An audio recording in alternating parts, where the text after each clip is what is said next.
Montana Territory, 1882.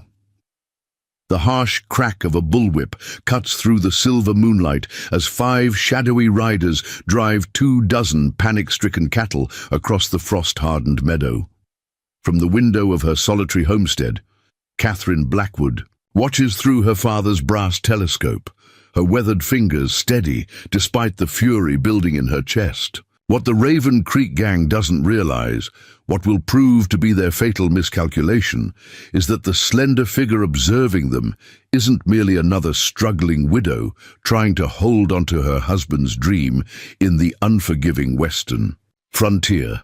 Before we jump back in, tell us where you're tuning in from, and if this story touches you, make sure you're subscribed, because tomorrow I've saved something extra special for you. The last ember in the hearth casts Catherine's face in a deep amber glow, illuminating the scar that runs from her right temple to her jaw. A reminder from Antietam that some wounds never fully heal. At 46, her once coal-black hair now carries streaks of silver at the temples, pulled back in a tight braid that hangs between her shoulder blades. 2 decades of frontier life have etched fine lines around her grey-green eyes, but they've done nothing to diminish the extraordinary focus that once earned her the name Phantom, among Union officers who whispered about the scout who could drop a Confederate messenger at 800 yards without leaving a trace of her position. Catherine's jaw tightens as she watches the Raven Creek gang disappear into the tree line with her entire herd, 24 head of premium Hereford Angus cross that represented not just her livelihood, but her last connection to Thomas. Her late husband had selected each bloodline personally, building the small herd over 15 years of backbreaking work before pneumonia took him last winter. Now, in less than 10 minutes, everything they'd built together was vanishing into the darkness, driven by men who mistook solitude for weakness. The telescope closes with a decisive snap as Catherine moves toward the cedar trunk at the foot of her bed. Her movements are deliberate, efficient, the unhurried precision of someone whose survival once depended on patience. The worn leather hinges creak as she lifts the lid, revealing neatly folded quilts that she sets aside with reverence. Beneath them lies something few in Timber Creek County would expect to find in a widow's possession: a custom Sharps .52 caliber breech-loading rifle with brass fittings, alongside a Winchester Model 1876 in pristine condition. Catherine runs, her fingers along the Sharp's octagonal barrel, the walnut stock polished smooth by years of handling. This wasn't Thomas's weapon, as the few locals who'd seen it assumed. It had been hers since General McClellan himself presented it to her after Sharpsburg, a gesture of gratitude for intelligence that had saved thousands of Union lives. The Winchester had been Thomas's parting gift to her, his acknowledgement that the frontier demanded protection even in times of peace. She lifts the Sharps with familiar ease, checking the action with practiced hands. Most who knew Catherine Blackwood saw only a quiet widow who kept to herself, who sold excess cattle each spring, and occasionally bartered hand-stitched quilts of exceptional quality in town for supplies she couldn't produce herself. None knew of the woman who had once moved like a ghost through enemy territory, whose legendary accuracy had made her both invaluable to the Union cause and a phantom story that Confederate officers told to explain impossible losses.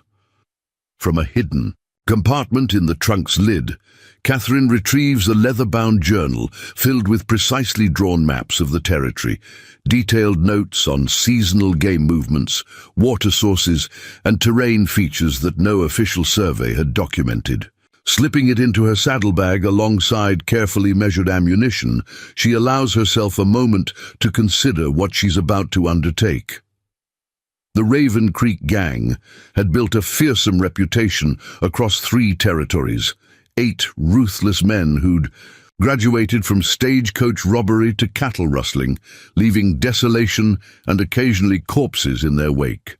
Their leader, Isaiah Coulter, was rumored to have killed 7 men in fair fights, and considerably more through less honorable means. His second, a former Confederate cavalry officer named Marcus Reed, brought military discipline to their operations, making them more organized and deadlier than typical outlaws.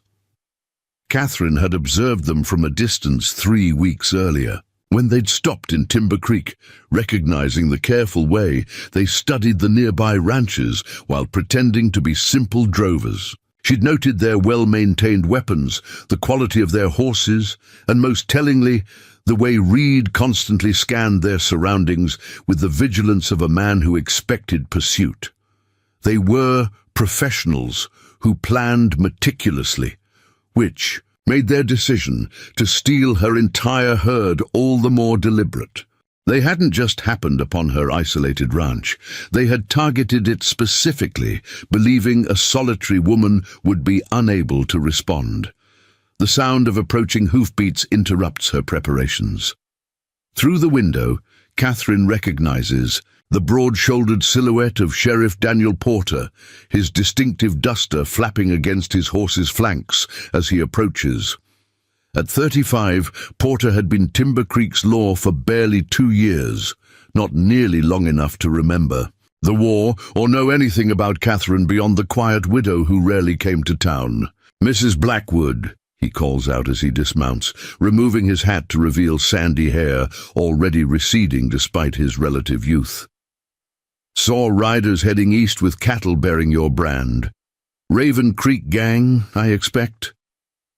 Catherine steps onto her porch, the Winchester held casually but visibly in her right hand. 8 riders. They took everything, including the breeding bull Thomas brought from Kentucky. Porter shifts uncomfortably, twisting his hat brim between calloused fingers. "I'm truly sorry, Mrs. Blackwood, but these men, they're not just rustlers. 2 ranchers up by Helena tried to follow them last month, both found with bullets in their backs. I'm aware of their reputation, Sheriff." Catherine's voice remains level, betraying none of the cold calculation already forming behind her eyes. "I'll send wires to Fort Harrison and the marshals in Bozeman," Porter continues, "but with the spring melt flooding the passes, help won't arrive for days. By then, your cattle will be scattered across 2 territories." "I appreciate your concern," Catherine replies, loading supplies into her saddlebags with methodical efficiency. "But I don't intend to wait for the authorities." Porter's expression shifts from sympathy to alarm as he watches her preparations. "Mrs. Blackwood, surely you don't mean to go after them yourself? These are dangerous men, killers who wouldn't hesitate to—" "To what, Sheriff?" Catherine interrupts, meeting his gaze directly for the first time. "To harm a defenseless woman? To add another victim to their tally?"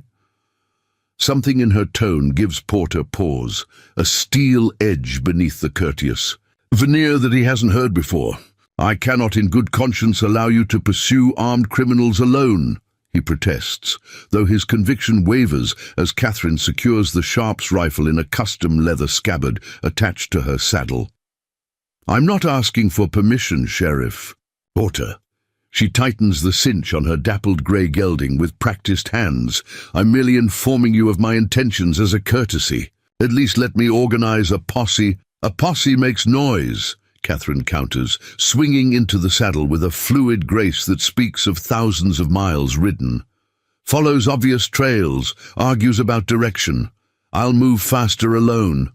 Porter studies her with growing confusion. There's something in her posture, her confidence, that doesn't align with the reserved widow he thought he knew. "They've got nearly half a day's head start," he protests, "and they're driving stolen cattle through territory they don't know." Catherine replies, adjusting her hat against the pale pre-dawn light now spreading across the eastern horizon. "Cattle that know my whistle and will balk at unfamiliar handling." The morning sun illuminates the determination in her face as she settles into the saddle. "Give me 3 days, Sheriff. If I haven't returned with my cattle by then, send whatever help you can gather." "Mrs. Blackwood," Porter says quietly, genuine concern evident beneath his professional demeanor. These men have killed for far less than 24 head of cattle. Preparing and narrating this story took us a lot of time, so if you are enjoying it, subscribe to our channel. It means a lot to us now. Back to the story. Catherine's gaze shifts to the distant mountains, already calculating routes and timelines with practiced precision. No, Sheriff, they're thieves who haven't yet understood the gravity of their mistake. As she rides toward the eastern ridge, following signs invisible to untrained eyes, Porter watches with growing unease. There's something in her manner, a purposeful confidence that seems entirely at odds with the quiet widow she's supposed to be. The Raven Creek gang believes they've stolen cattle from a defenseless woman. Instead, they've awakened something far more dangerous than they could possibly imagine. For nearly 20 years, Catherine Blackwood had lived peacefully as a rancher's wife, and then his widow. But long before that, she had been Phantom, the most lethal scout sniper in the Union's Western Theater. And now, for the first time since Appomattox, the hunter was on the trail again. The gang was about to learn why Confederate officers had once forbidden their men from lighting fires after dusk, why they'd moved encampments at random intervals despite the inconvenience. Because when Catherine Blackwood fixed a target in her sights, the first indication of her presence was invariably the last sound her enemies ever heard. The pale morning light strengthens as Catherine guides her gelding along a rocky ridge that parallels the rustler's more obvious trail below. Years of hunting these mountains have taught her where game trails intersect, where water flows year-round, where travelers must funnel through narrow passes. The Raven Creek gang may be experienced outlaws, but they're driving tired cattle through unfamiliar country, a critical disadvantage against someone who knows every fold of this landscape. She pauses at a vantage point, raising her brass telescope to study the valley below. The gang's passage is clear to her trained eye: broken branches, disturbed stones, the distinctive pattern of cattle being driven too quickly through soft ground. More telling are the mistakes they're already making, allowing the herd to scatter too widely, forcing them through dense underbrush rather than finding natural passages, pushing them too hard in the cool morning when cattle naturally want to graze. Poor droving, she murmurs to her gelding ghost as she tucks the telescope away. They'll exhaust the herd before nightfall at this pace. Catherine consults her journal, reviewing the detailed maps she's drawn over years of exploration. The Yazzie gang appears to be heading toward Devil's Gulch, a narrow canyon that provides the most direct route east toward the Dakota border. It's a logical choice for men unfamiliar with the territory. Obvious, straightforward, and therefore predictable. What they couldn't know is that 3 miles before the gulch entrance lies Thunder Basin, a natural amphitheater of steep rock walls and limited access points. If she can overtake them before they reach that location, the basin would provide the perfect opportunity to separate the gang from her cattle. More importantly, its acoustics and terrain would give a skilled sharpshooter unprecedented advantages. Against superior numbers, Catherine urges Ghost forward, no longer following the gang's trail, but cutting across country toward her planned interception point. The gelding responds eagerly, sure-footed on terrain too treacherous for less experienced mounts. Thomas had often marveled at her seemingly uncanny ability to navigate by landmarks invisible to others, never realizing she was applying skills honed during years of clandestine operations behind enemy lines. By midday, Catherine has gained significant ground on the rustlers. From a concealed position among wind-twisted pines, she observes the gang stopping at a stream crossing to water the increasingly exhausted cattle. Through her telescope, she conducts a careful assessment of each man, noting weapons, positioning, and the subtle indicators of hierarchy within their group. Isaiah Coulter is immediately identifiable by his distinctive red leather vest and the deference shown by the others, a tall man with a forked beard and a cavalry saber strapped alongside. A modern revolver, Beside him stands a leaner figure she recognizes as Marcus Reed from descriptions. Close-cropped grey hair, ramrod-straight posture, and the calculating gaze of a tactician evaluating his surroundings. The remaining 6 distribute themselves in a pattern that confirms military influence, structured perimeter security rather than the haphazard clustering typical of common bandits. 2 men, significantly better dressed than their companions, confer apart from the group, occasionally gesturing toward the distant mountains. Their posture and the quality of their gear mark them as different, perhaps financiers rather than active participants in the rustling operation. Most revealing is how they've arranged the cattle during this rest. Rather than allowing the exhausted animals to bunch naturally, they've separated them into smaller groups guarded by individual riders, a technique that would make it considerably more difficult for any pursuit to recover the entire herd at once. Catherine's observation continues as she formulates her strategy. These aren't simple opportunistic thieves. They're organized, disciplined, and clearly executing a predetermined plan. The presence of well-dressed participants suggests this operation extends beyond mere cattle rustling to something with financial or political dimensions she doesn't yet understand. As the gang prepares to resume their journey, Catherine notices something unexpected. One rider approaching from the east, a stranger not previously part of their group. The newcomer speaks briefly with Coulter before handing over what appears to be a sealed document.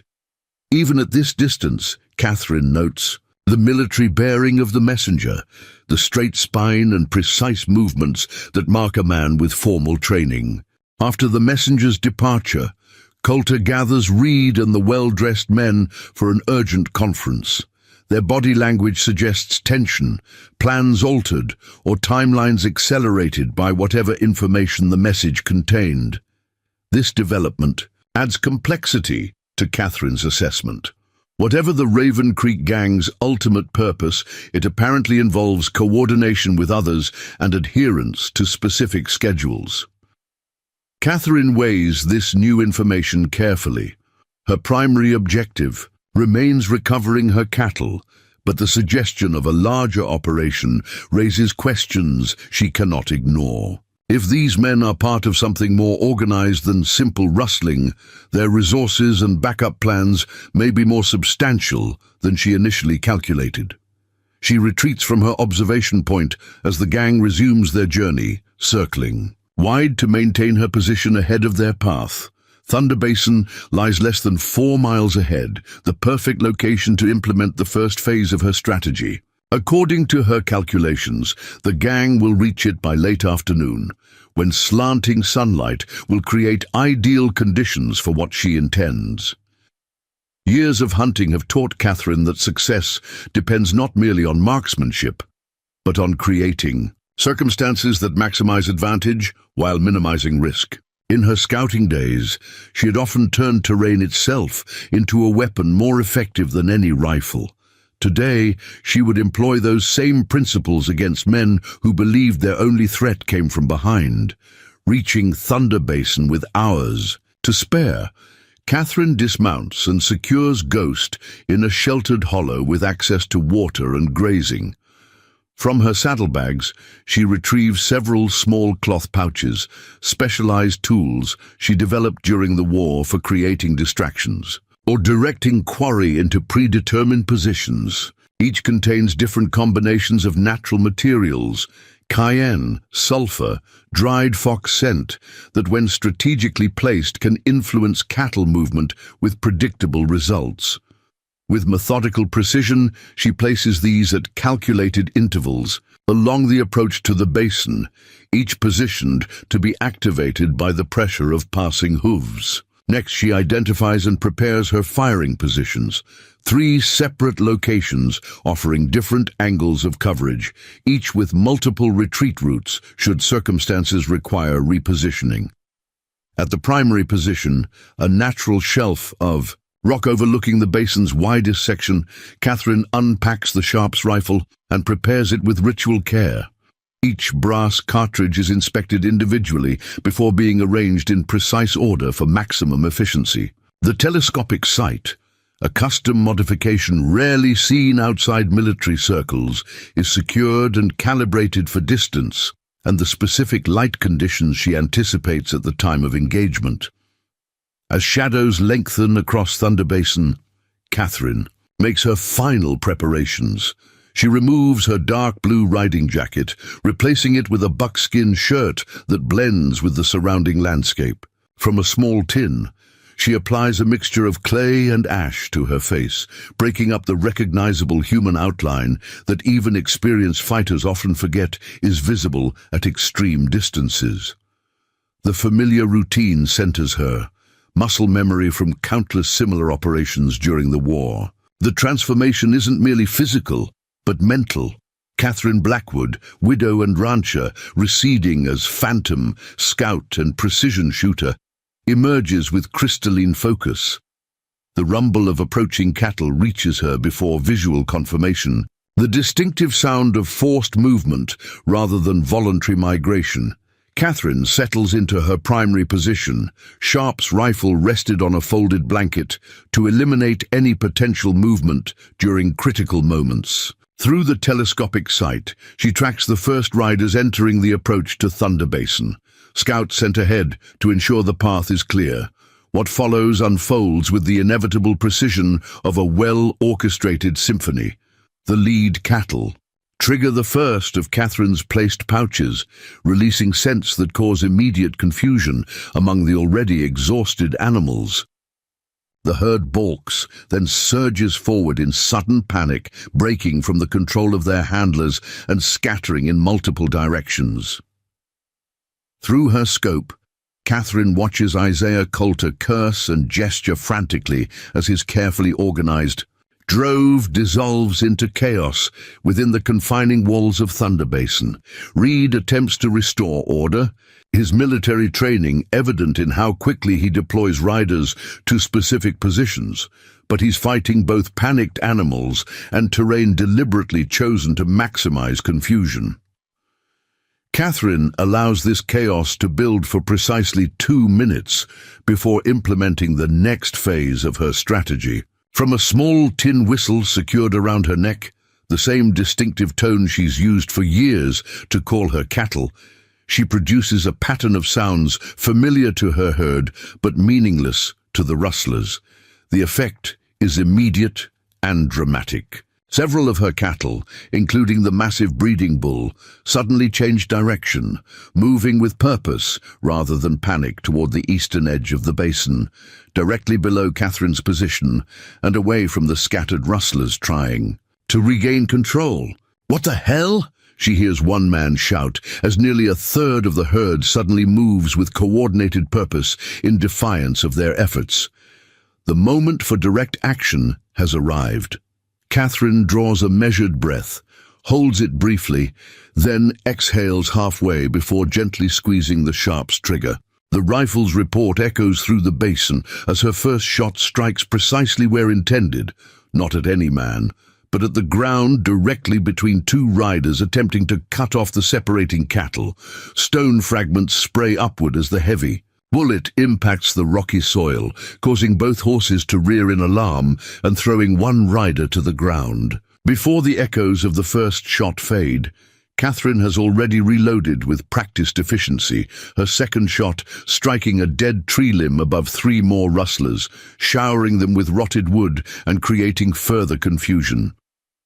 Through her scope, she observes the immediate transformation in the gang's response. What had been frustration at losing control of stampeding cattle instantly becomes the more primal concern of men under fire from an unknown location. Reed's military training asserts itself as he bellows orders, directing his men to defensive positions while trying to identify the shooter's location. "Spread out," he commands. "Find where it's coming from." Catherine's third shot answers his question with deliberate misdirection, striking far to the west of her actual position, creating the impression of multiple shooters or one rapidly changing location. It's a technique she perfected during Sheridan's Shenandoah campaign, when a single scout created the impression of an entire detachment through carefully timed shots from varying positions. The psychological impact is immediate and profound. Disciplined outlaws who moments ago were confidently managing stolen cattle have transformed into hunted men, pinned down in unfavorable terrain by an unseen threat seemingly able to strike from multiple directions simultaneously. "Who the hell is out there?" one man shouts, panic evident in his voice, despite the bravado of his words. Catherine watches through her scope as Isaiah Coulter attempts to rally his increasingly disordered men. His expression reveals both fury and something less expected, genuine confusion that his carefully planned operation has dissolved so completely in less than 10 minutes. From her elevated position, Catherine observes as approximately half her cattle, responding to her familiar whistle and the natural tendency to group during chaos, have separated entirely from the rustler's control and gathered in a defensible pocket at the basin's eastern edge. The strategic objective of this first engagement has been achieved, dividing the herd to make recovery manageable while simultaneously assessing the gang's capabilities and reactions under pressure. As darkness begins to settle over Thunder Basin, Catherine withdraws from her firing position with the same ghost-like silence that once earned her name among Union officers. She leaves the Raven Creek gang in disarray, men accustomed to creating fear, now experiencing it firsthand, their carefully planned operation unraveling before they've even identified their opponent. By the time full darkness envelops the landscape, Catherine has secured her recovered cattle in a natural corral formed by a rock outcropping and fallen timber. The 11 head, including her prized breeding bull, settle quickly once removed from the chaos, animals returning to familiar handling after the stress of their abduction.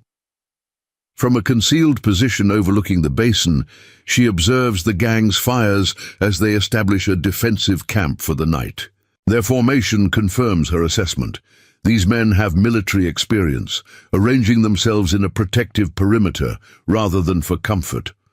The remaining cattle are secured in the center of their position, now guarded with heightened vigilance. Most telling is the change in their security posture. Where before they had focused primarily on potential pursuit from behind, they now maintain alert watchfulness in all directions, men who believed themselves hunters suddenly conscious of being hunted. As she prepares her own cold camp at a safe distance, Catherine reviews the day's developments in her journal, documenting observations and calculations with the same precision that once informed Union battle plans. Today's engagement confirmed several critical points: the gang's discipline under pressure, the clear military influence in their operations, and most intriguingly, the presence of well-dressed participants, suggesting financial or political dimensions to their activities. Recovering. Half her cattle represents significant progress, but Catherine's tactical assessment extends beyond simple mathematics. The psychological advantage has shifted decisively. The Raven Creek gang now faces an opponent they cannot see, whose capabilities they cannot measure, and whose purpose they can only partially comprehend. Tomorrow will bring the next phase of her operation. Not merely tracking and recovery, but systematic dismantling of a criminal enterprise that appears increasingly complex with each new observation. The remaining 13 cattle represent not just personal property, but the puzzle piece that will keep the gang in place long enough for Catherine to uncover whatever larger scheme they serve. As stars emerge above the Montana wilderness, Catherine allows herself a moment of quiet satisfaction. The skills that once served a nation at war have proven no less effective against men who mistook solitude for vulnerability. The hunter has returned to her element, and for the Raven Creek gang, the true reckoning has only just begun. Dawn breaks in gold and crimson streaks as Catherine pushes deeper into Blackfoot territory, terrain most white settlers avoid out of superstition or fear. For her, these lands hold no mystery, only tactical advantages. During her second year with Thomas, she had saved a Blackfoot child from drowning in the spring floods. The resulting bond with the tribe had granted her knowledge of hidden passes and ancient trails, absent from any settler's map. Catherine dismounts at a narrow creek, allowing Ghost to drink while she studies the ground. Kneeling beside a partial hoofprint, she measures its depth with practiced fingers, deeper on one side, indicating a horse carrying something heavier than a single rider. Nearby, a broken sapling and scattered droppings from the cattle confirm she's still on their trail, though the signs suggest the gang altered course shortly after leaving Thunder Basin. Heading northwest now, she murmurs to Ghost, who flicks an ear in response. Not east toward Dakota as I expected. This change in direction suggests planning beyond simple cattle theft. The northwestern territories offer fewer markets for stolen livestock but more isolated hideaways, places where men might gather for purposes requiring secrecy and time. Catherine makes a careful notation in her journal, then examines the surrounding terrain with renewed assessment. Half a mile ahead, a narrow ridge provides the perfect vantage point. With practiced efficiency, she secures Ghost in a sheltered hollow with access to grazing, then proceeds on foot, moving with the fluid grace that once allowed her to infiltrate Confederate camps undetected. Her moccasins, handcrafted to her, specifications by a Blackfoot craftsman who understood the value of silent movement, leave barely perceptible impressions in the soft earth. Reaching the ridgeline, Catherine stretches prone behind a natural barricade of wind-fallen timber and raises her telescope. The valley below reveals what she suspected. The remaining Raven Creek riders have made camp beside a rarely used trail that eventually connects to the old fur trapper route near the Canadian border. They're moving with noticeably greater caution, now maintaining proper security with men positioned at strategic locations around their perimeter. More revealing is how they've altered their cattle handling. The animals are being driven in two separate groups rather than a single herd, each under the careful watch of experienced handlers. This tactical adaptation confirms Catherine's assessment.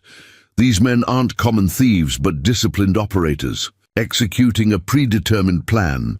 Through her telescope she observes an unexpected detail. Two of the well-dressed men she'd noted earlier appear to be consulting maps and what looks like surveying equipment. One traces lines across a large document while occasionally referencing surrounding landmarks through brass instruments similar to those used by railroad surveyors. The other makes careful notations in a leather-bound ledger. Not just rustlers, she whispers to herself. Surveyors. This discovery transforms her understanding of the situation. Cattle theft might simply be incidental to some larger purpose, perhaps identifying routes for future operations or documenting resources throughout the territory. The presence of specialized equipment and men clearly untrained in cattle driving suggests an operation with objectives extending beyond mere livestock. Movement near Isaiah Coulter draws her attention. The gang leader appears to be in heated discussion with Marcus Reed, their body language revealing significant disagreement. Reed gestures repeatedly toward the distant mountains, while Coulter shakes his head emphatically. Catherine has observed enough military command disputes to recognize the signs of strategic disagreement. Reed likely advocating for one approach, while Coulter insists on another. As she watches, a third man approaches the arguing leaders. The surveyor with the ledger presents something to Coulter, who examines it briefly before nodding with apparent satisfaction. Whatever information it contained appears to have resolved their dispute, as Reed's posture immediately shifts from confrontation to acceptance. This interaction reveals critical information about their hierarchy. Despite Reed's military background, Coulter clearly maintains final authority, yet both defer to the specialized knowledge provided by the surveyors. Understanding this command structure provides Catherine with potential vulnerabilities to exploit, particularly the evident tension between military experience and leadership authority. Having gathered valuable intelligence, Catherine retreats from her observation position with the same ghost-like silence that marked her approach. The men below remain entirely unaware of her presence, a critical advantage she intends to maintain as long as possible. Returning to Ghost, she discovers unexpected company waiting beside her gelding, a Blackfoot scout named Swift Fox, his paint pony grazing peacefully alongside Ghost. They had met years earlier during the drowning incident, and occasional hunting expeditions together had cemented a relationship built on mutual respect rather than words.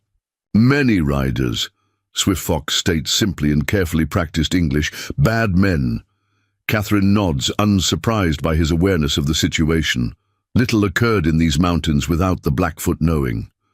They took my cattle. Swift Fox's expression remains impassive, but his eyes convey understanding. They meet others, 2 days north, many guns. This confirmation of additional forces aligns with her growing suspicion that the cattle theft serves a larger operation. How many others? 12, maybe 15. White men with soldier ways. Swift Fox makes a gesture mimicking the distinctive posture of military drilling. Building something at Devil's Teeth Canyon, the location sends a chill through Catherine that has nothing to do with the morning air. Devil's Teeth, named for the jagged rock formations that guard its entrance, sits at the convergence of 3 territorial boundaries. More importantly, it overlooks the primary route used by military supply wagons traveling between Fort Shaw and the scattered outposts monitoring the Canadian border. A perfect position for ambush or monitoring military movements. Thank you, my friend, Catherine says, reaching into her saddlebag. She offers him a small pouch of tobacco, a traditional gesture of gratitude. Have your people stay clear of Devil's Teeth for the coming days? Swift Fox accepts the tobacco with a slight nod. Already done. The elders say when Phantom hunts again, wise men watch from far away. His use of her war name confirms what she suspected. The Blackfoot had always known more about her past than any white settler. With that cryptic acknowledgement, he returns to his pony and departs as silently as he had arrived, leaving Catherine to process this new information. The involvement of additional forces changes the tactical landscape significantly. What had initially appeared to be simple cattle rustling now suggests something far more organized, perhaps reconnaissance for larger operations or preparation. For territorial incursion, Catherine consults her journal, reviewing the detailed map she's drawn of Devil's Teeth and surrounding areas. The canyon's natural configuration creates a fortress-like position nearly impossible to approach unseen, except through one feature known to very few outsiders. Years earlier, while tracking a wounded elk, she had discovered a narrow fissure in the canyon's eastern wall, barely wide enough for a single person to navigate. The crevice followed an underground waterway before opening into the canyon itself, providing concealed access to any who knew of its existence. This knowledge represents a critical advantage, but utilizing it requires immediate action. Based on Swift Fox's information, she has less than 2 days before the Raven Creek Gang rendezvous with their additional forces. If she intends to recover her remaining cattle and uncover the full scope of their operation, she must accelerate her timeline. Catherine mounts Ghost and begins moving northwest, following a route parallel to the gang's trail but utilizing terrain, features that conceal her progress. Her strategy evolves with each new piece of information, no longer simply tracking and recovery, but comprehensive intelligence gathering and targeted disruption of whatever operation these men have planned. By mid-afternoon, dark clouds gather over the western mountains, promising the spring thunderstorms common to this region. Catherine uses the approaching weather to her advantage, closing distance with the Raven Creek gang as they seek shelter in a box canyon ill-suited for containing nervous cattle during a storm. Their hasty selection of campsite reveals both unfamiliarity with the territory and deteriorating judgment resulting from her earlier intervention. The first heavy raindrops begin falling as Catherine positions herself on an elevated shelf overlooking their hastily established camp. Through sheets of rain, she observes their increasingly disorganized efforts to maintain control of the cattle while establishing proper shelter. These men's experience clearly lies in combat rather than droving, their frustration evident as the animals grow increasingly agitated with the thunder and lightning. This vulnerability presents the perfect opportunity to implement the second phase of her strategy. Rather than direct confrontation, Catherine intends to systematically dismantle their operation through precision targeting of critical resources and psychological pressure that will erode their confidence and cohesion. Securing her position beneath a rocky overhang that provides shelter from the intensifying storm, Catherine prepares the Sharps rifle with methodical precision. The driving rain creates challenging shooting conditions, but she has operated in far worse, calculating wind direction, precipitation density, and light refraction with practiced assessment. Through her telescopic sight, she identifies her first target, not any man, but the central support rope of their makeshift shelter covering supplies and ammunition. The heavy canvas strains against its moorings as wind gusts intensify, creating a predictable pattern of tension and slack that an experienced shooter can exploit. Catherine times her shot perfectly, squeezing the trigger during a momentary lull. Between thunderclaps, the Sharps report blends seamlessly with the next rumble of thunder as her bullet severs the primary support rope precisely where tension concentrates. The effect is immediate and dramatic. The entire shelter collapses, exposing critical supplies to the driving rain and creating fresh chaos among men already struggling with worsening conditions. Several riders rush to salvage what they can, particularly the ammunition and provisions now threatened by rapidly forming puddles. Catherine allows them 30 seconds of frantic activity before implementing the next element of her strategy. Her second shot strikes a strategic point near their remuda, intentionally missing the horses but impacting with sufficient force to send mud spraying and startle the already nervous animals. The horses react predictably, several breaking their picket lines and bolting despite handlers' efforts to contain them. Within moments, half the gang's mounts have scattered, forcing men to abandon other duties to pursue them through the intensifying storm. The psychological impact is precisely what Catherine intended, the culmination of a series of misfortunes that appear environmental but are actually orchestrated. First the cattle stampede at Thunder Basin, then the unexpected route change, now collapsed shelters and scattered horses during a violent storm. Each incident individually might be dismissed as bad luck, but collectively they create a mounting sense of being specifically targeted by forces beyond their control. Through her scope, Catherine observes Isaiah Coulter's growing frustration as he attempts to maintain order among increasingly demoralized men. The disciplined operation that began with such confidence less than 24 hours earlier has devolved into damage control and reaction rather than methodical execution of their plan. Most revealing is Marcus Reed's behavior. The former Confederate officer appears to be conducting a systematic assessment of their surroundings, his military training evident in how he methodically surveys potential firing positions in the ridges above. Unlike his companions focused on immediate problems, Reed recognizes the pattern of deliberate intervention. His growing awareness represents both risk and opportunity for Catherine.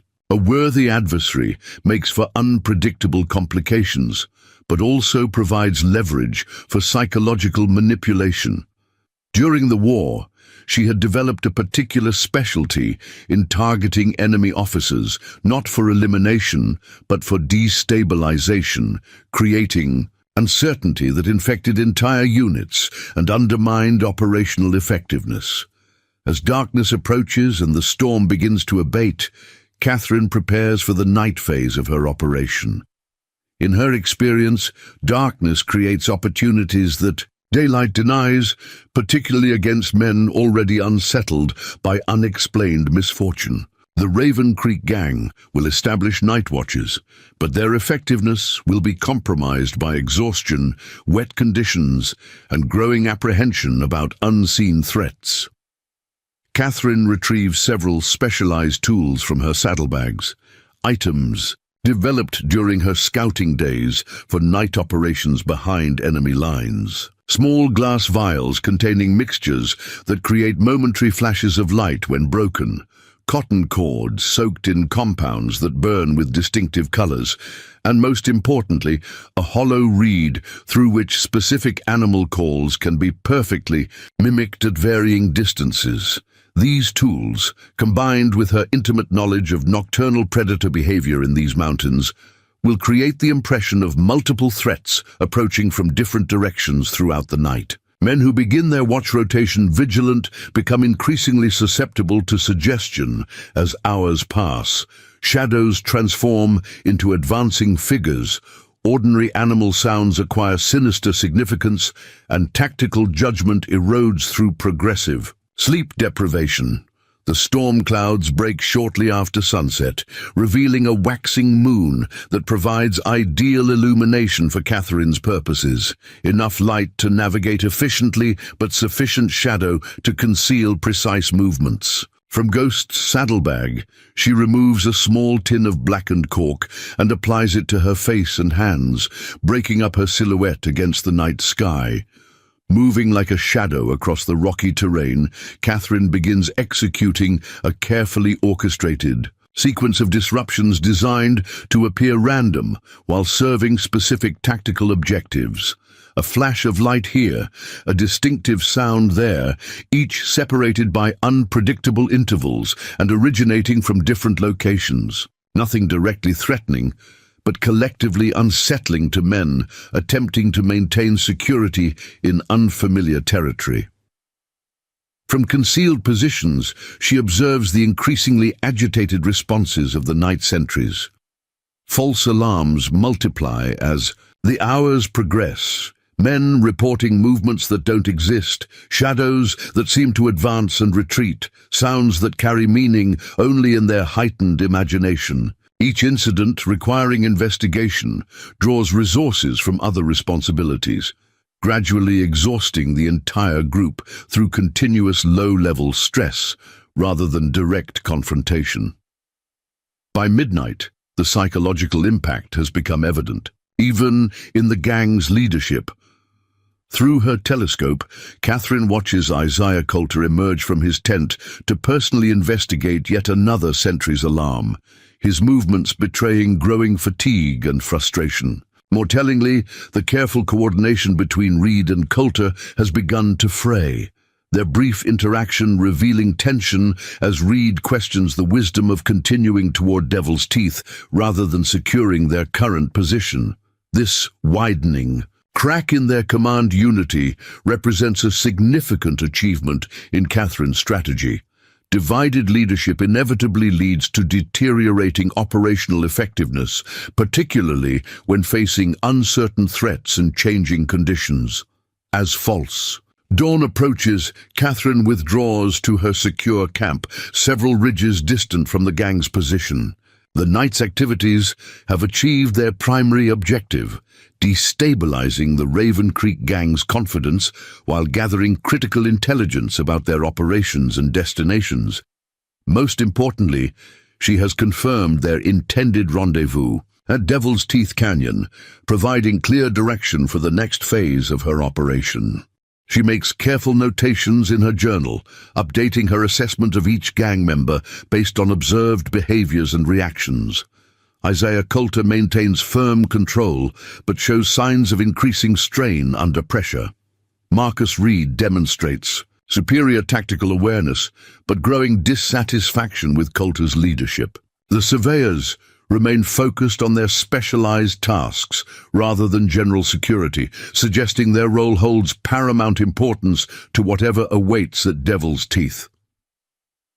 Catherine reviews her map of the canyon and surrounding terrain mentally, plotting approach routes and potential observation points. The underground passage she discovered years earlier will provide concealed access, but utilizing it effectively requires precise timing and preparation. The rendezvous Swift Fox described represents both challenge and opportunity. Additional, hostile forces complicate recovery of her remaining cattle, but also suggest something of sufficient importance to justify such resource commitment. Whatever the Raven Creek Gang and their associates are planning extends far beyond simple rustling, perhaps involving territorial boundaries, military supply routes, or political machinations beyond her immediate concern.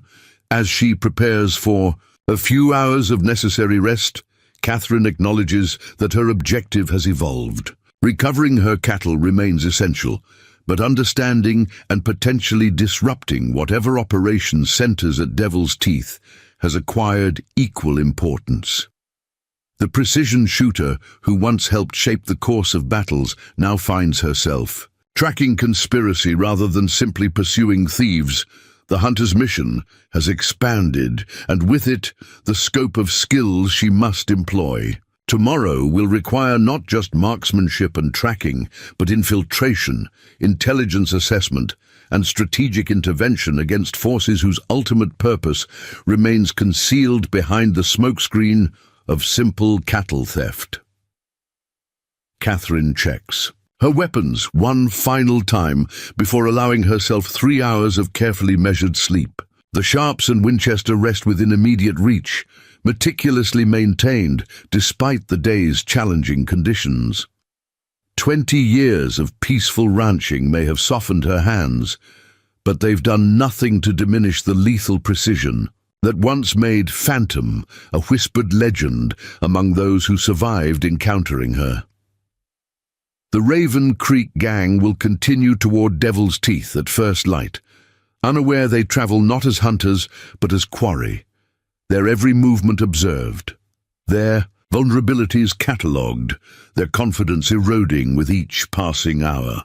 For a predator of Catherine's experience, their increasing disarray represents not just tactical advantage, but confirmation of strategic success. The game has only begun, but already the outcome seems increasingly certain. Men who mistook solitude for weakness would learn the costly lesson that others before them had paid for with their lives.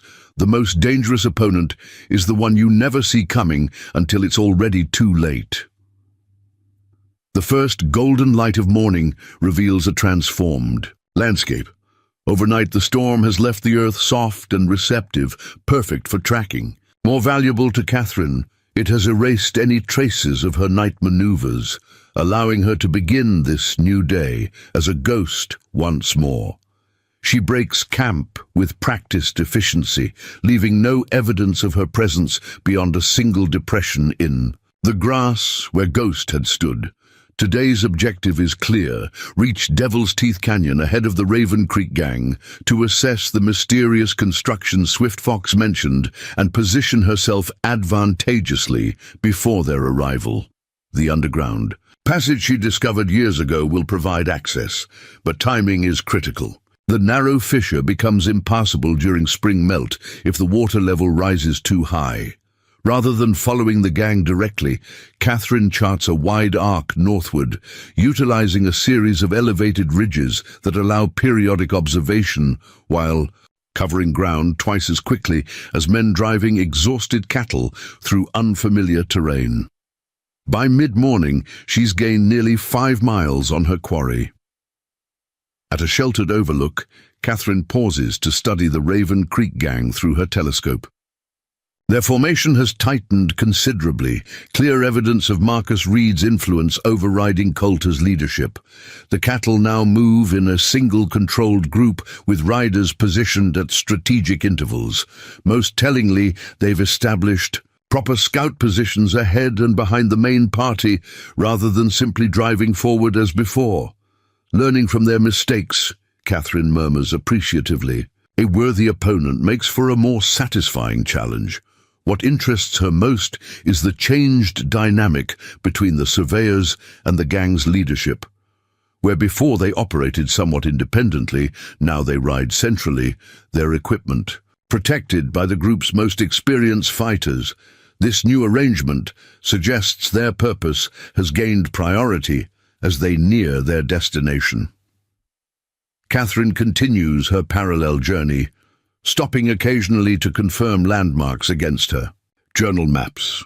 By early afternoon, she catches her first glimpse of Devil's Teeth, jagged stone formations rising like fangs from the canyon rim, their surfaces gleaming with moisture from the previous night's storm. The canyon itself cuts a winding path through ancient stone, its walls rising nearly 300 feet in places. From her elevated position, Catherine can see the northern entrance where Swift Fox indicated unusual activity. Through her telescope, she observes what appears to be a recently established camp, more permanent than a temporary stopover would require, with several canvas structures arranged in military precision. Most concerning is what stands in the center of this encampment. A partially constructed wooden scaffold rising above the canyon floor, positioned to overlook the primary trail running through the passage below. The structure resembles nothing so much as a firing platform, designed to provide elevated positions for multiple shooters commanding the entire canyon thoroughfare. Not surveyors, Catherine realizes with sudden clarity. Engineers. The purpose of the Raven Creek operation crystallizes in her mind. This isn't about cattle rustling or even territorial mapping. They're constructing an ambush position overlooking the primary supply route between Fort Shaw and the border outposts, a perfect location to intercept military shipments or control passage through 3 territorial boundaries. But why? Simple. Banditry seemed an inadequate explanation for such elaborate preparation. The military precision of their camp, the specialized personnel, the careful timing, all pointed to something with objectives beyond mere theft. Something with political implications. Catherine adjusts her plans accordingly. Simple recovery of her cattle remains important, but understanding the full scope of this operation has acquired new urgency. If these men intend to establish a permanent, position-controlling access through Devil's Teeth, the implications extend far beyond her personal concerns. She locates the concealed entrance to the underground passage exactly where her journal indicated, a narrow fissure in the eastern canyon wall, partially obscured by a rockfall that appeared natural to casual observation. The spring melt has increased water flow, but not enough to render the passage impassable. Securing Ghost in a sheltered hollow with sufficient grazing, Catherine prepares for underground infiltration. From her saddlebags, she retrieves several items essential for what lies ahead. A small brass lantern with adjustable shutter designed for controlled illumination, tightly wrapped packets of dried beef and hardtack, and most importantly, a waxed leather pouch containing matches that would light even when wet. Years of scouting had taught her to prepare for extended operations without resupply. Catherine secures her Winchester across her back and tucks a Remington Model 1875 revolver into her belt. The close quarters of the underground passage making the longer Sharp's rifle impractical. With careful movements, she navigates the narrow fissure, descending into darkness as cool, damp air envelopes her. The passage runs for nearly half a mile, following an underground stream that has carved its way through limestone over centuries. In places, the ceiling drops so low Catherine must crouch, In others, the pathway narrows until her shoulders nearly touch both walls. Water sometimes reaches her knees. The spring melt, raising levels higher than during her previous explorations. After 20 minutes of careful navigation, Catherine notices a change in the air, slightly warmer, carrying scents of wood smoke and coffee. The passage is nearing its exit into the canyon. She extinguishes her lantern and proceeds by touch alone, her eyes gradually adjusting to the faint light filtering through what appears to be a curtain of vegetation ahead. Reaching the opening, Catherine parts the hanging moss just enough to observe without disturbing its natural appearance. The view confirms what she glimpsed from above, a military-style encampment centered around the wooden scaffold, now clearly identifiable as a firing platform capable of supporting at least 6 riflemen simultaneously. The position commands complete coverage of the canyon floor, with additional structures suggesting accommodation for at least 15 men. More revealing are the occupants, 12 men moving with the precise coordination of formal military training. Rather than the individualistic patterns of typical outlaws, their uniforms aren't current army issue, but neither are they civilian clothing. The blue-grey jackets with distinctive gold buttons spark recognition in Catherine's memory, the unofficial uniform adopted by remnants of Quantrill's raiders in the years following the war, men who never accepted surrender and continued fighting. As irregular forces, the Kansas-Missouri border conflicts had supposedly ended years ago, yet here were men bearing their unmistakable insignia, establishing a fortified position hundreds of miles from their traditional territory. The implications were disturbing. Organized irregular forces operating across territorial boundaries suggested coordination beyond simple banditry. Catherine observes them for nearly an hour, documenting movements, identifying leadership, cataloging weapons and supplies. Unlike the Raven Creek gang, these men maintain military discipline, regular sentry rotations, assigned responsibilities, and clear command structure under a broad-shouldered officer whose scarred face and missing left hand mark him as a veteran of serious combat. Most concerning is what occupies the largest tent, a table covered with maps and documents, surrounded by 4 men engaged in intense discussion. Through her telescope, Catherine can make out survey markers and elevations typical of military planning, rather than simple navigation. Whatever operation these men are preparing extends well beyond this canyon. The sound of approaching riders interrupts her observation. Withdrawing deeper into the passageway, Catherine listens as horses enter the canyon from the southern approach, the Raven Creek gang arriving hours earlier than she anticipated, having apparently pushed their pace despite exhausted cattle and from her concealed position, she observes the reunification of forces. Isaiah Coulter dismounts first, approaching the scarred commander with a familiarity suggesting previous association. The two embrace briefly before turning their attention to the surveyors, who immediately produce their documents for inspection.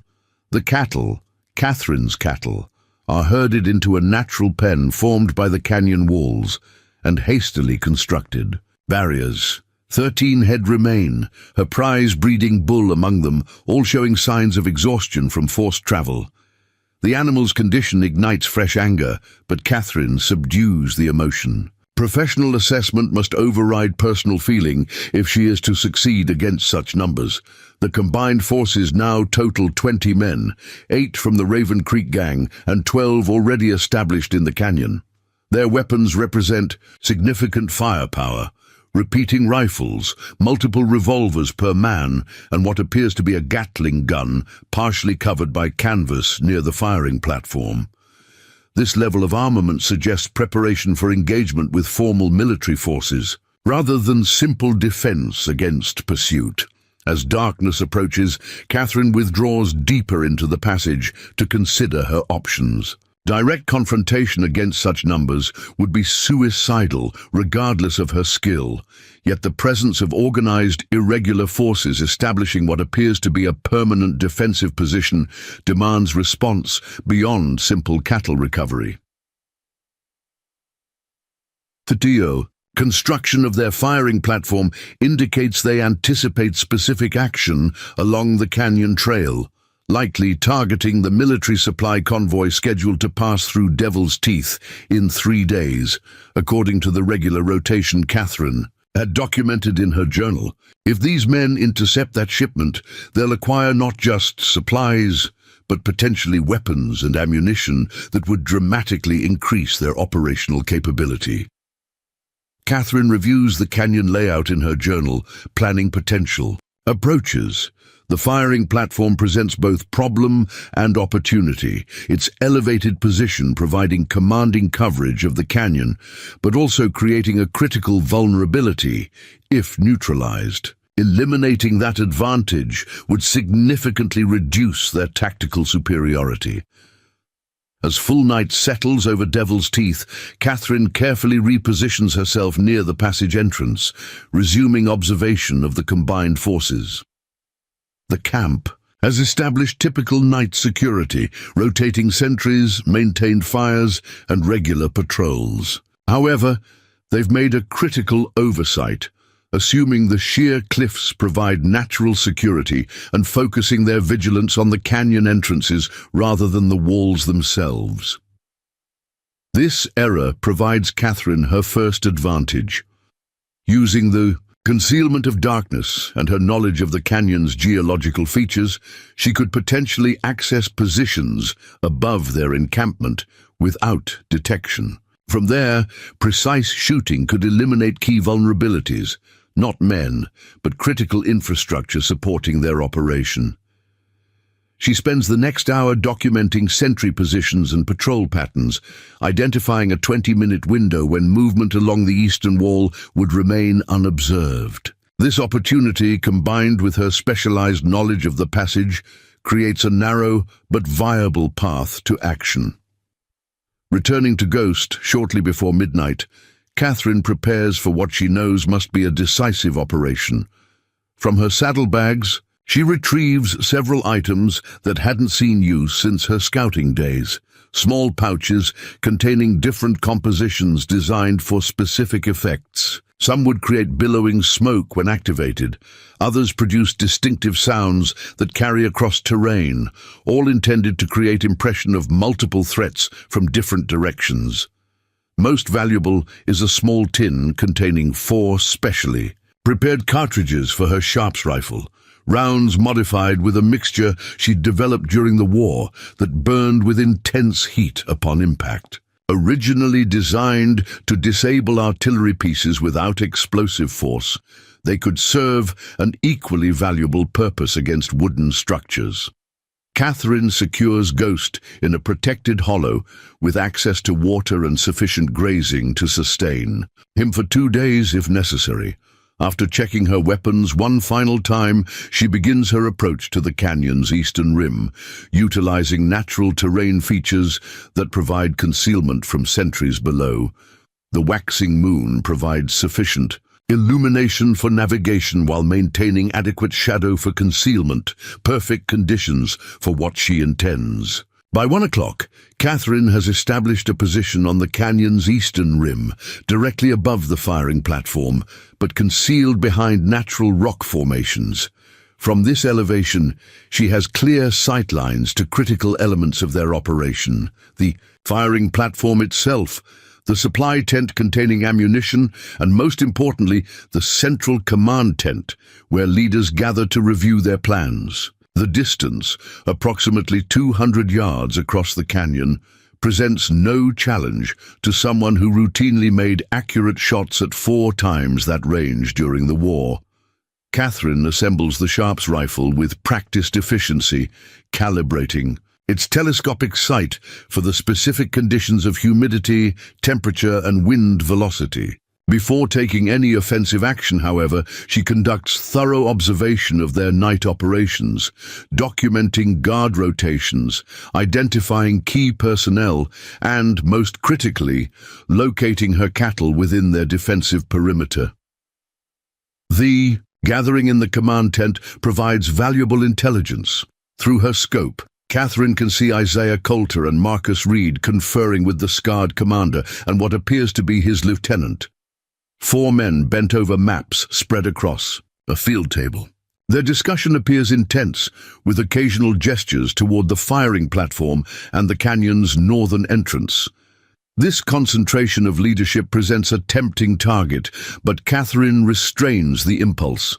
Eliminating commanders would create immediate chaos, but leave intact the infrastructure of their operation. Her objective requires more strategic thinking, not just disruption, but systematic dismantling of their capability while creating opportunity for cattle recovery. The firing platform represents their most significant tactical advantage and, consequently, their greatest vulnerability. Its wooden construction, still incomplete in sections, makes it susceptible to precisely the specialized ammunition Catherine carries. Destroying it would eliminate their primary defensive position while creating significant psychological impact, demonstrating that nowhere in the canyon provides true security. Catherine loads the first of her specialized rounds into the sharps, adjusting her position for optimal firing angle. The timing must be perfect, coordinated with natural sounds that would partially mask her shot while maximizing confusion from its effect. She waits patiently as a night breeze begins to strengthen, creating movement among the canvas tents and generating ambient noise that will help conceal her location. When conditions align perfectly, Catherine takes a measured breath, holds it briefly, then exhales halfway before squeezing the trigger with practiced precision. The sharps report echoes across the canyon, but before any man can react to the sound, her specialized round strikes the central support beam of the firing platform. The effect is immediate and dramatic.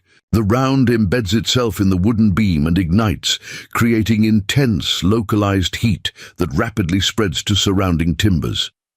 Within seconds, flames begin climbing the structure, accelerated by the pitch-soaked pine used in its construction.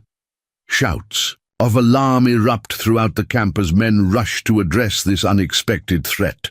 Catherine allows them exactly 45 seconds of frantic activity before implementing the second phase of her strategy.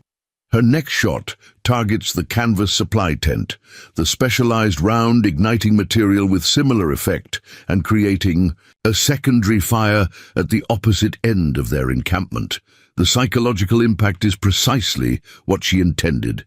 The impression of coordinated attack from multiple directions simultaneously rather than a single shooter. Men rush in different directions, their disciplined response deteriorating as conflicting priorities compete for attention. Catherine's third shot exploits this growing confusion, striking a stack of wooden crates visible near their makeshift corral. The resulting fire creates the perfect disturbance to agitate her cattle, animals already unsettled by unfamiliar handlers, now confronted with nearby flames and shouting men. The predictable result unfolds below as the cattle break through their hastily constructed barriers, scattering in multiple directions with particular concentration toward the northern canyon exit, where the ground rises gradually rather than presenting sheer walls. Several men attempt to intercept them, but are hampered by the growing fires and general chaos. From her elevated position, Catherine produces her tin whistle, sounding the distinctive pattern that her cattle recognize. The same signal she's used for years to call them home. The effect is immediate. Several animals, including her prized breeding bull, change direction in response to the familiar sound, moving purposefully toward the eastern wall near where the underground passage emerges, while the combined forces struggle with multiple crises, spreading fires, escaping cattle, and the uncertainty of attack from unknown directions. Catherine implements the final element of her strategy. Retrieving the small pouches from her jacket, she activates several smoke compositions and positions them to create the impression of multiple attackers moving along both canyon rims. The billowing smoke, combined with occasional rifle shots, carefully timed to suggest different firing positions, completes the illusion of coordinated assault by superior numbers rather than a single opponent. Through her scope, Catherine observes the progressive deterioration of their command cohesion, Isaiah Coulter and the scarred commander shouting contradictory orders while Marcus Reed attempts to organize defensive positions against an enemy that exists primarily in their imagination. With the diversion firmly established, Catherine withdraws from her firing position and makes her way swiftly but carefully to the concealed entrance of the underground passage. The timing is critical. She must reach the canyon floor and secure her cattle before the combined forces regain organizational control.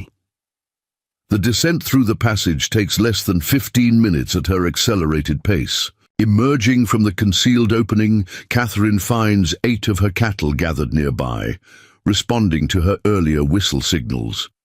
Among them stands her breeding bull, its distinctive white face immediately recognizable even in the limited moonlight. Using the continuing chaos as cover, Catherine guides her recovered cattle along the eastern wall toward a narrow gap that provides access to a secondary ravine leading away from the canyon. Her intimate knowledge of the terrain, painstakingly documented in her journal over years of exploration, provides escape routes unknown to men who see only the obvious paths. By the time the combined forces begin to re-establish control over their camp, Catherine and her recovered cattle are already half a mile distant, moving steadily through terrain that conceals their passage from potential pursuit. Behind them, the glow of multiple fires illuminates Devil's Teeth Canyon, marking the systematic dismantling of carefully laid plans by a single opponent they never saw. The night's operation has yielded success beyond mere cattle recovery. 8 of her 13 remaining animals secured, critical infrastructure destroyed, and most importantly, intelligence gathered about an operation with implications extending far beyond her personal concerns. Whatever these men planned regarding the upcoming military convoy has been significantly disrupted, buying time for proper authorities to be notified. As Catherine guides her cattle through the moonlit landscape, she allows herself a moment of professional satisfaction. The skills that once served a nation at war have proven equally effective against men who mistook solitude for vulnerability. The widow they dismissed as defenseless has reduced their ambush position to flames and confusion, without firing a single shot directly at any man. Yet her mission remains incomplete. 5 cattle still remain in their possession, and more importantly, the combined forces represent an organized threat beyond simple banditry. The documents she glimpsed in their command tent suggested coordination that likely extends to territorial authorities or political interests beyond these 20 men. Dawn approaches as Catherine secures her recovered cattle in a hidden valley 3 miles from Devil's Teeth, a natural enclosure with water and grazing sufficient for several days. The animals, exhausted from their ordeal, settle quickly into the familiar routine of her handling, content to rest after their forced journey. For Catherine, however, rest remains distant.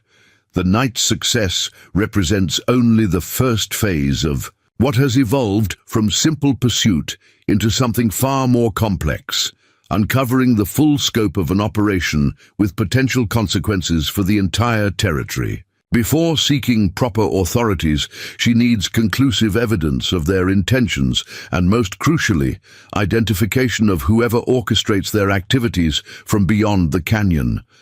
The hunter's work has only begun, and the true challenge lies not in recovering property but in exposing conspiracy. Whatever awaits in Devil's Teeth Canyon when she returns will test even the legendary skills of Phantom against opponents now alert to her presence and determined to eliminate the unseen threat that has dismantled their carefully constructed plans. The rising sun finds Catherine 5 miles from Devil's Teeth, guiding her recovered cattle through a narrow valley known only to Blackfoot hunters and herself. The 8 animals move steadily despite their exhaustion, responding to her familiar handling after days of harsh treatment. The breeding bull, Thomas had named him Samson, walks closest to her, occasionally turning his massive head as if ensuring she remains nearby. "Almost there," she murmurs, more for her own benefit than the cattle's. The hidden meadow she seeks lies just beyond the next ridge, a natural enclosure with spring water and lush grass where the animals can safely recover while she completes what has evolved into a mission far beyond simple property recovery.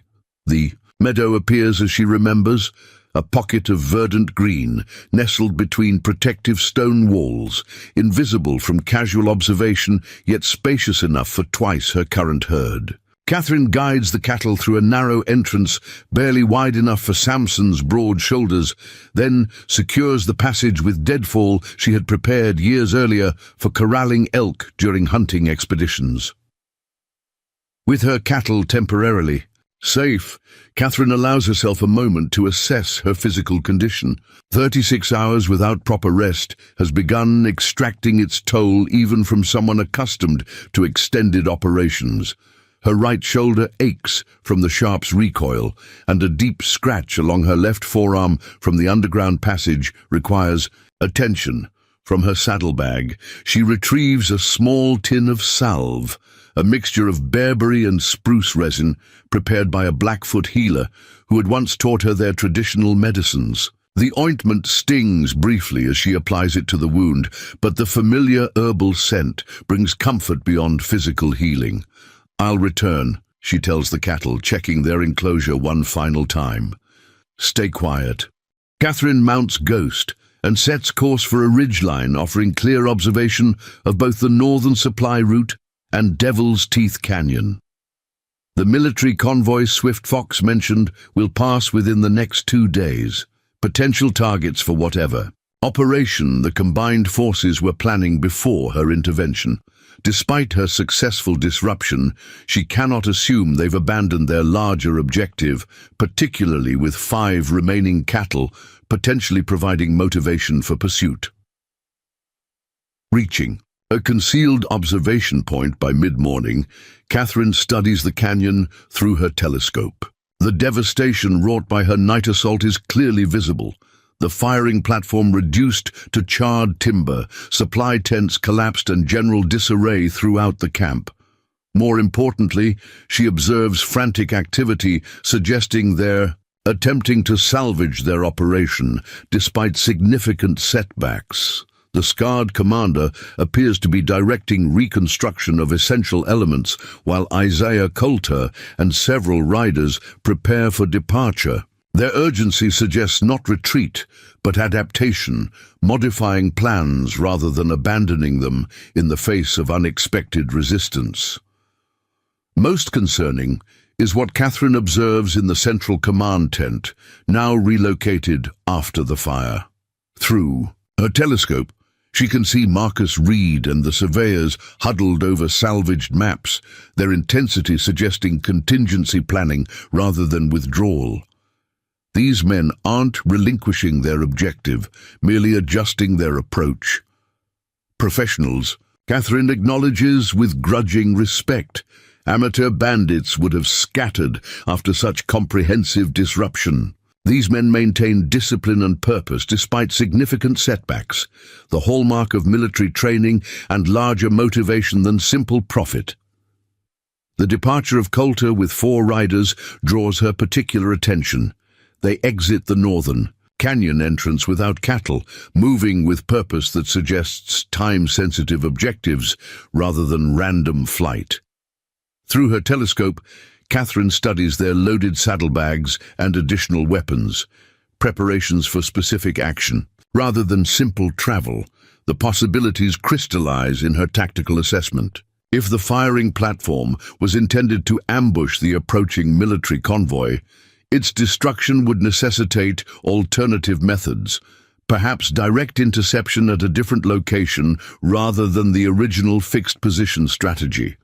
Coulter's small force would be perfect for such adaptation, mobile, well-armed, and capable of executing precision attacks without the logistical burden of larger numbers. Catherine consults her journal, reviewing the detailed maps she's drawn of supply, routes throughout the territory. The military convoy would follow the established trail through Butler's Pass before descending toward Devil's Teeth, a predictable path that presented limited alternative routes due to spring flooding in the lowlands. But there was one critical vulnerability: a narrow bridge spanning Jackknife Creek approximately 15 miles north. The wooden structure, barely wide enough for a single wagon, created a natural choke point where even a small force could effectively ambush larger numbers caught in single-file crossing. The bridge, Catherine murmurs, understanding dawning. With cold clarity, they're shifting to the bridge. This realization demands immediate action. Disabling their firing platform had eliminated one threat, but if Coulter's group successfully ambushes the convoy at Jackknife Bridge, they'll obtain whatever weapons and supplies they sought from the beginning, potentially including the Gatling gun ammunition she had observed in their inventory records during her night observations. Catherine checks her weapons and provisions, calculating distances and timing with military precision. 15 miles to the bridge meant 3 hours hard riding for someone who knew the terrain as she did. Ghost was trail-worn, but capable of sustained effort when required. More challenging would be arriving with sufficient time to counter whatever preparations Coulter implemented for the ambush. With resolute efficiency, Catherine secures her telescope and mounts Ghost, setting course northwest toward Jackknife Creek. Rather than following established trails, she cuts across country, utilizing ridgelines and dry creek beds that offer more direct routes invisible to conventional travelers. The terrain demands technical riding, steep descents, narrow passages between rock formations, occasional stretches where Ghost must be led rather than ridden. By early afternoon, Catherine reaches an elevated position overlooking Jackknife Creek and its critical bridge. The wooden structure spans approximately 60 feet across a spring-swollen waterway, its weathered planks barely wide enough for military wagons to cross individually. The approaches on both sides present minimal cover, open ground for nearly 100 yards that would leave crossing forces exposed during the vulnerable transition from solid ground to narrow bridge. Through her telescope, Catherine confirms her suspicion. Isaiah Coulter and his 4 men have already established positions on the northern approach, concealed within a natural depression that provides perfect firing angles toward anyone crossing from the south. Their preparation appears methodical. Rifle positions already established, horses concealed in a nearby stand of cottonwoods, and what appears to be explosive charges being positioned at critical points along the bridge supports. Not merely ambush, but complete destruction. Their plan becomes clear as she observes their preparations. The convoy would be allowed partial crossing before detonation collapsed the bridge, trapping lead wagons on the northern bank, where Coulter's force could engage them directly, while remaining vehicles would be isolated on the southern approach. Unable to provide support across the severed span, Catherine studies the tactical situation with professional assessment. Direct confrontation against 5 entrenched men presented poor odds, even for someone of her skill. Their position provided excellent defensive coverage with minimal exposure, while approaching them would require crossing open terrain that offered no concealment. Yet time constraints eliminated elaborate counter-strategies. The military convoy would likely reach the crossing within hours, based on their typical schedule documented in her journal. Whatever action she took required immediate implementation with resources currently available. Scanning the surrounding Terrain. Catherine identifies a potential advantage. A rocky promontory extending along the eastern edge of the creek, approximately 400 yards from the bridge. The elevated position would provide clear sightlines to both the bridge and Coulter's ambush location, creating firing angles impossible to defend against from their current entrenchment. The distance presented no challenge for her Sharps rifle. With telescopic sight, during the war, she had routinely engaged targets beyond 600 yards with consistent accuracy that earned her the Phantom designation. 400 yards under favorable conditions would allow precision targeting of both personnel and their explosive components. Catherine establishes her position with practiced efficiency, creating a stable firing platform using her folded blanket and saddlebags. The afternoon sun positions itself advantageously behind her right shoulder, eliminating glare while casting subtle shadows that help define targets through her telescopic sight. Before taking offensive action, she conducts thorough reconnaissance of their preparations, identifying specific vulnerabilities in both their ambush strategy and physical positioning. The explosives present particular concern. Multiple charges positioned along bridge supports with what appears to be centralized detonation wiring leading to Coulter's position. Through her telescopic sight, Catherine observes their final preparations. Weapons, check.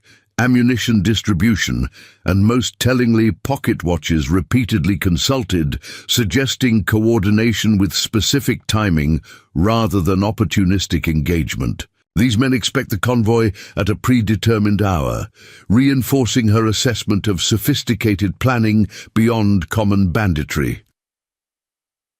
The tactical evaluation complete, Catherine loads the Sharps with methodical precision, selecting standard ammunition rather than her specialized incendiary rounds. The bridge requires preservation rather than destruction, eliminating her fire-starting cartridges as viable options. Instead, precision disabling of their detonation system presents the optimal strategy. Her first target identifies itself as one man emerges briefly from concealment to make final adjustments to the detonation wiring. Catherine tracks his movement through her scope, leading slightly to account for distance and minimal crosswind. The Sharps report echoes across the creek bed as her bullet severs the main detonation wire precisely where it connects to the firing mechanism.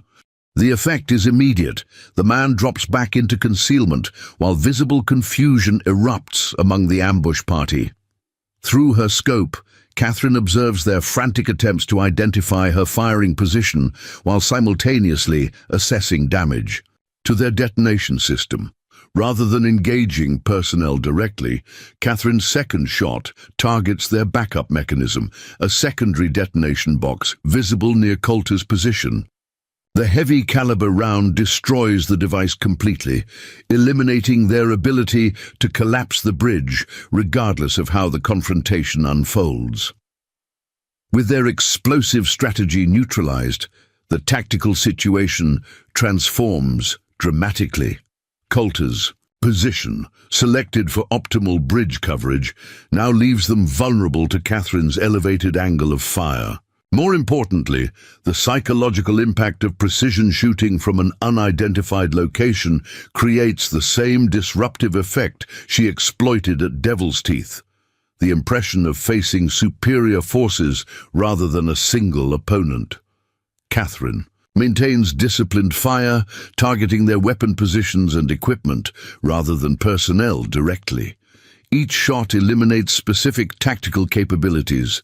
A rifle rest shattered, ammunition boxes disabled, even canteens struck to eliminate. Water supplies during what might become extended engagement. Through her scope, she observes the deteriorating cohesion of their ambush party. What began as disciplined preparation has devolved into reactive confusion. Men seeking better cover, conflicting directives between Coulter and his seconds, and increasingly desperate attempts to locate their unseen attacker. The distant sound of wagon wheels and livestock announces the approaching convoy. 3 military wagons with mounted escorts becoming visible on the southern horizon. Catherine increases her suppressive fire, ensuring Coulter's force remains pinned down as the military unit approaches the bridge crossing.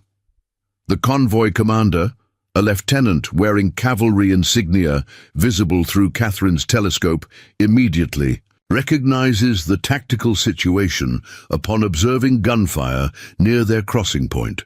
With practiced efficiency, he deploys his escorts in defensive formation while halting the wagons at safe distance. The arrival of disciplined military forces completes the reversal of Coulter's ambush strategy. What began as their carefully planned attack has transformed into their own entrapment between Catherine's elevated precision fire and the organized military response approaching from the south.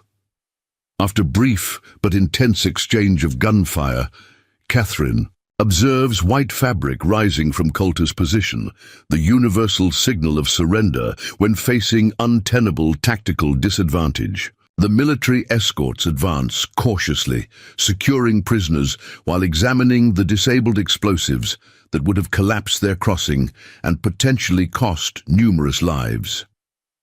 As the situation resolves below, Catherine disassembles her rifle and prepares for discreet withdrawal.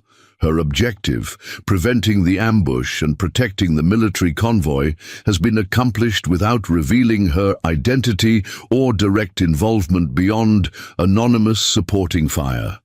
The strategic implications extend far beyond this single confrontation. With Coulter captured and their ambush thwarted, the military now possesses both prisoners and evidence of organized operation against government forces.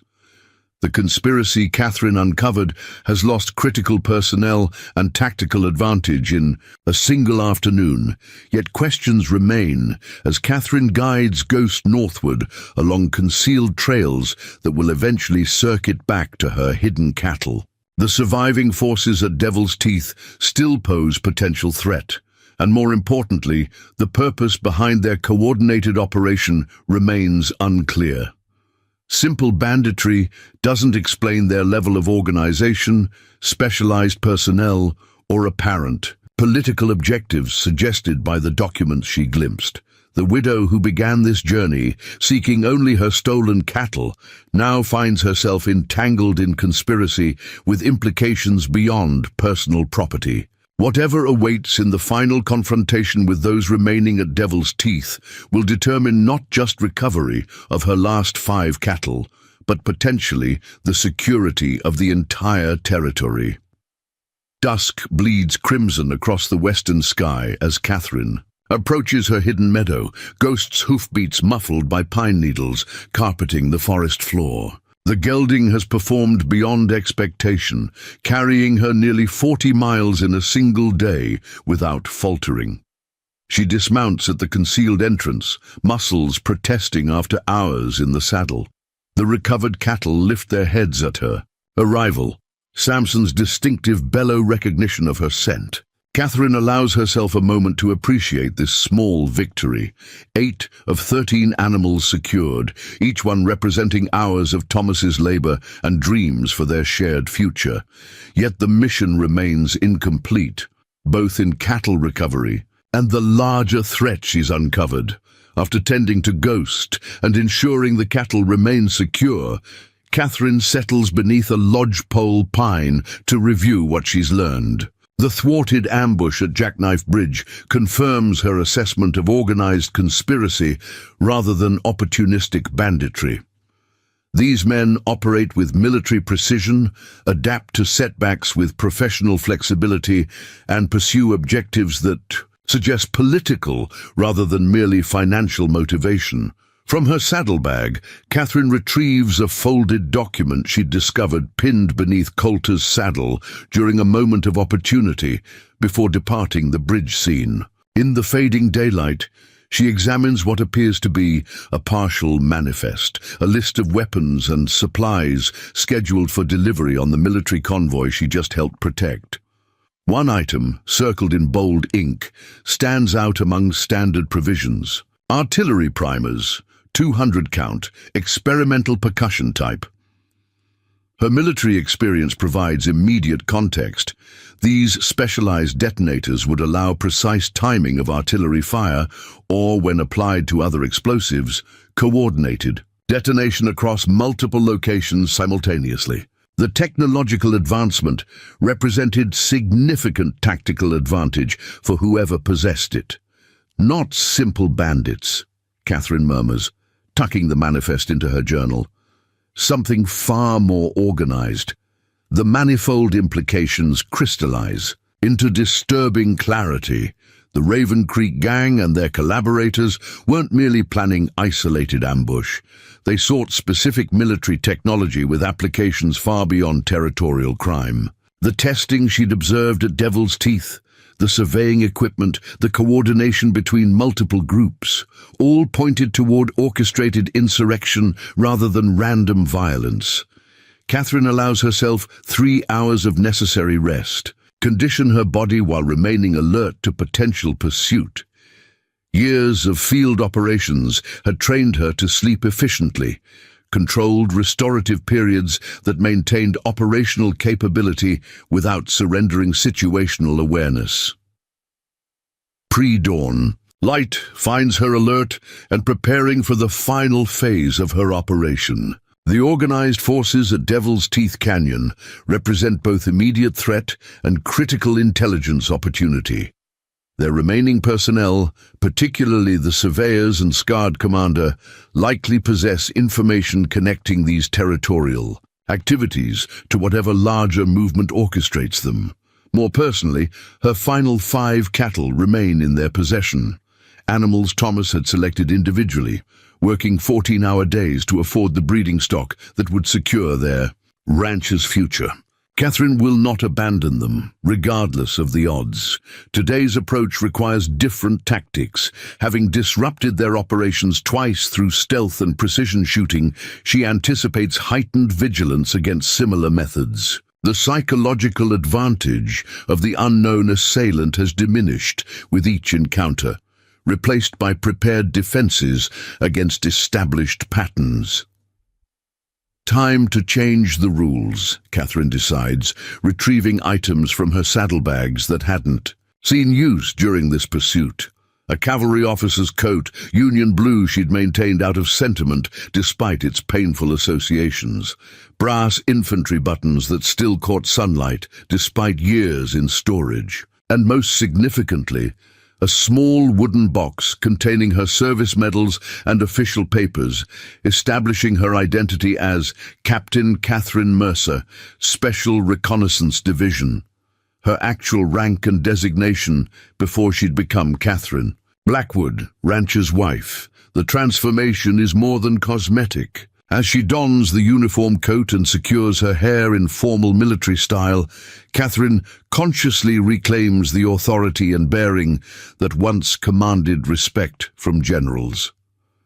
The widow seeking stolen cattle disappears entirely, replaced by the officer whose tactical assessments had shaped battle plans at Antietam and Gettysburg. Ghost seems to sense the change, standing taller as she mounts and sets course directly for Devil's Teeth Canyon. No more parallel tracking or concealed approach. Captain Mercer rides openly, her bearing projecting absolute confidence in her, authority and purpose. By mid-morning, she crests the final ridge overlooking the canyon, making no attempt to conceal her approach. Through her telescope, she observes their predictable response. Sentries alerting the camp, defensive positions hastily assumed, weapons readied against perceived threat. What they cannot anticipate is her strategy. Not stealth or deception, this. A time, but the audacity of absolute authority. Catherine adjusts her uniform coat, verifies her documentation is accessible, and rides directly toward the canyon's southern entrance, her posture projecting unmistakable military command.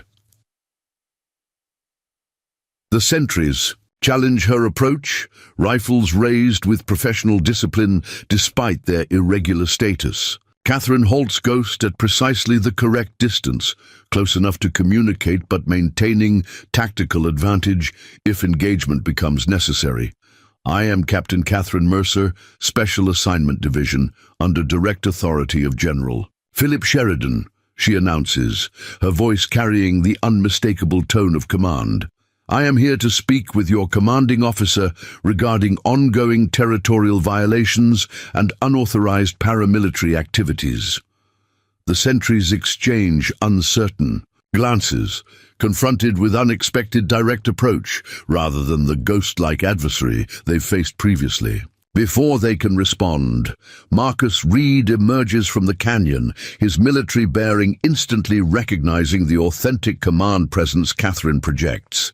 Captain, he acknowledges with professional caution rather than hostility.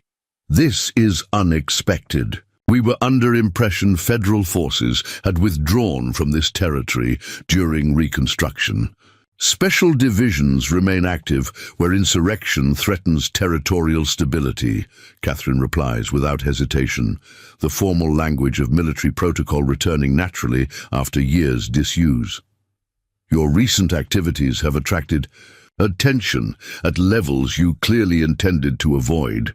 Her calculated gamble exploits a fundamental vulnerability in their operation, the need for secrecy from federal authorities. By presenting herself as official investigation rather than local resistance, she transforms their tactical calculation entirely. I believe there's been misunderstanding regarding our presence, Reed offers carefully, his Confederate officer. Background evident in how he maintains formal military courtesy despite adversarial positions. Perhaps we should discuss this matter with appropriate context. Indeed, Catherine agrees, dismounting with practiced precision. Beginning with your cooperation in returning civilian property seized without authorization and proceeding to explanation of unauthorized fortification of federal transit routes. Reed escorts her into the canyon where the scarred commander awaits, surrounded by his remaining men in defensive formation. The devastation from her night assault remains evident throughout their camp. Burned structures, disorganized equipment, men bearing injuries from falling debris or their desperate escape attempts. Commander Blackwell, the scarred man, introduces himself without offering hand or further identification. Former Major 4th Virginia Cavalry, currently private citizen engaging in territorial development activities. Currently engaged in attempted military interception of federal shipments, Catherine corrects smoothly, producing the manifest recovered from Coulter's saddle.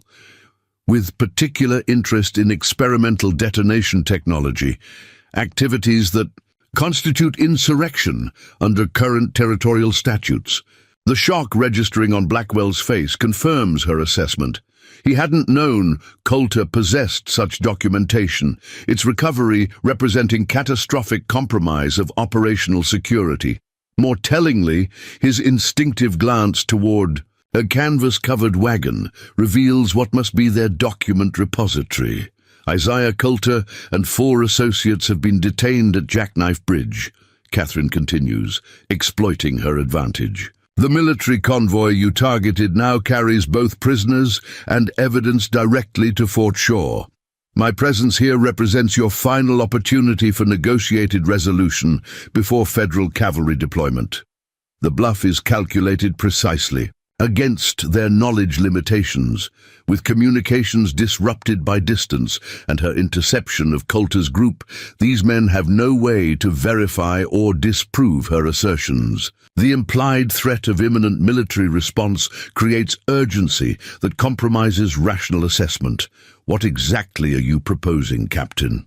Blackwell asks, his tone betraying genuine concern beneath attempted confidence. Immediate return of all civilian property, surrender of all unauthorized military equipment, and your complete withdrawal from territorial boundaries within 24 hours, Catherine states, each requirement delivered with absolute conviction of federal authority.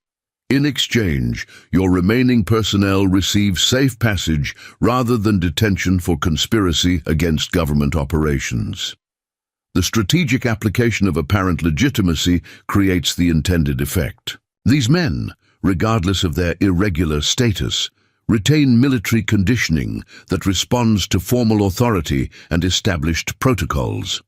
The possibility of negotiated withdrawal represents preferable alternative to armed confrontation with federal forces, particularly given their already compromised position.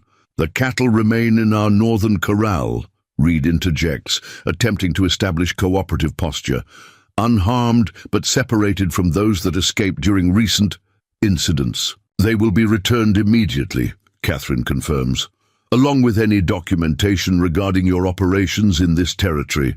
Territorial authorities require complete understanding of your activities to prevent similar incursions." The psychological leverage proves decisive. Blackwell signals his lieutenants, issuing orders that balance preservation of dignity with practical recognition of untenable position. Men move with reluctant efficiency to gather the requested materials, while others retrieve Catherine's remaining cattle from the northern corral. As these activities progress, Catherine maintains her command presence while conducting careful observation of their remaining equipment and documentation. Through practiced peripheral vision, she notes maps detailing positions throughout the territory, correspondence bearing unfamiliar insignia, and most significantly, a document case bearing territorial government seals. The implications extend beyond local conspiracy to potential corruption within territorial governance, connections that would explain these men's confidence in operating so boldly across jurisdictional boundaries. That evidence presents value beyond her personal mission. Information territorial authorities and possibly federal government would require to address systemic rather than merely symptomatic threats. When her remaining 5 cattle are delivered, showing signs of harsh handling but no permanent damage, Catherine maintains professional detachment rather than revealing personal satisfaction. The animals are merely property being returned in official exchange rather than emotional reunion between rancher and livestock. "You have until sunrise tomorrow to clear territorial boundaries," she informs Blackwell as the final documentation is delivered to her.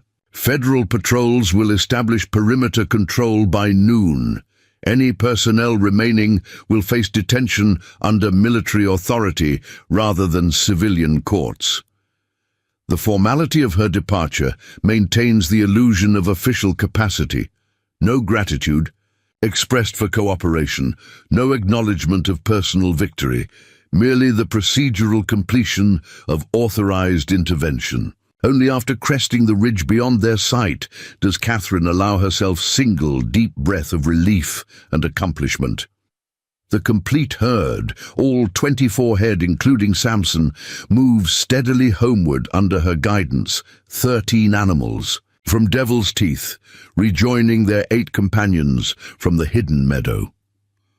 Ghost walks beside Catherine with the steady companionship that had carried her through this extraordinary pursuit. As sunset approaches, bringing symbolic closure to her remarkable 4-day operation, Catherine removes the cavalry coat and returns it to her saddlebag. The transformation reverses itself, Captain Mercer receding as Catherine Blackwood re-emerges, the widow rancher returning home with her recovered property. Yet something fundamental has changed beyond simple recovery of stolen cattle. The skills that made her legendary during war have proven equally effective in peace. The strategic mind that once directed military operations has found renewed purpose, protecting innocent civilians from organized threats. Most significantly, the compartmentalized aspects of her identity, military captain and frontier widow, have revealed themselves as complementary rather than contradictory elements of her complete self. The documents secured from Devil's Teeth will find their way to appropriate authorities through channels requiring no direct association with Catherine Blackwood. The conspiracy they reveal will face justice without compromising her privacy or peaceful existence. The widow will continue tending her ranch and cattle, yet with renewed confidence that when circumstances require, the phantom remains ready. 3 ridges from home, Catherine pauses atop a rise overlooking the valley where her modest ranch stands. Undisturbed, the setting sun illuminates the scene with golden light that Thomas had always claimed made their small holding look like paradise itself. "We made it," she tells the cattle, Samson's massive head turning toward her voice with familiar recognition. "All of us. Tomorrow there would be fences to mend, cattle to tend, and the steady rhythm of ranch life to resume. The specialized ammunition would return to its cedar chest, the journals to their hidden compartment, the telescopic sight to its protective case.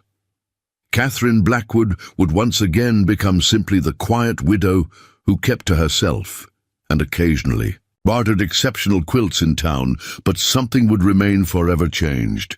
The confidence that came from reclaiming not just stolen property, but the full measure of her capabilities.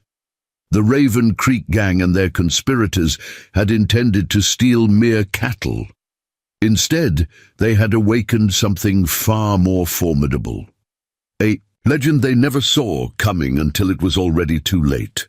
Up next, you've got 2 more standout stories right on your screen. If this one hit the mark, you won't want to pass these up. Just click and check them out, and don't forget to subscribe and turn on the notification bell so you don't miss any upload from us.